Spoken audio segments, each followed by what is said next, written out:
American military consider brainwashing a crime against humanity. When similar practices were identified in domestic, it opened a cultural space that presented Americans with an opportunity to safely criticize the United States during a period when to do so was fraught with danger. Taking a page out of the McCarthyite playbook, Americans and public intellectuals on the left and right discredited the mainstream media, big business, and American politics by linking their use of practices associated with psychological manipulation to communism.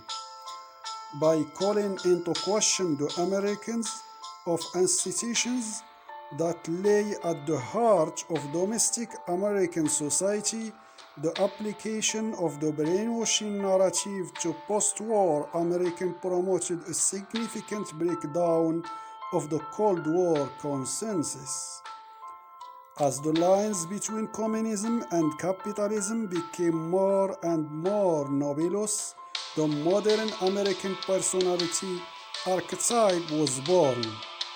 Because brainwashing encouraged Americans to focus on threats to their individuality, they became increasingly sensitive to any perceived intrusions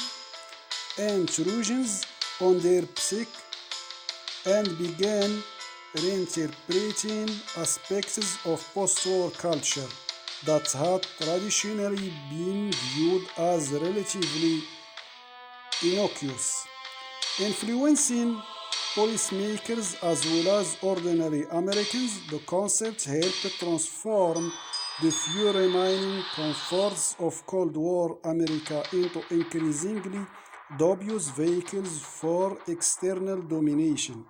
Politicians who had enjoyed the public's trust in more carefree times were now deemed potentially devious actors bent on molding public opinion to suit their own agenda.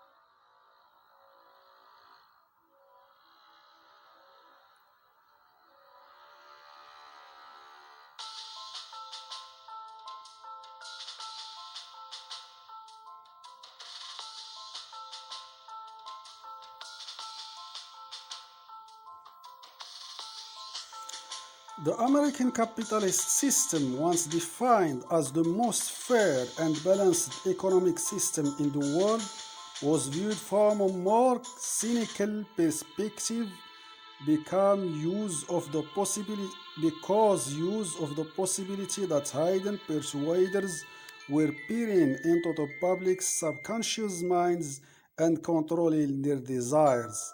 And members of Americans' local communities, their neighbors, and even members of their own families were regarded with new suspicion because they could potentially be brainwashed communist saboteurs. Who was there left to trust in Cold War America? As Americans emerged from the era of brainwashing, they were encouraged to think for themselves and taught to distrust traditional sources of external authority. Ironically, in what some critics saw as an age of creeping conformity, brainwashing helped create new ideals for Americans that were loaded with subversive potential. In response to assorted threats to the national psyche, Americans' culture began to stress character traits that combated the ills of conformity and emphasized individuality. And the new generation of Americans were encouraged to think for itself and taught to be suspicious of Marlboro advertisements as they were of Pravda. Brainwashing was a central concept of the post-war period, not simply because it was ubiquitous, but also because it affected the way Americans saw the world as well as saw themselves.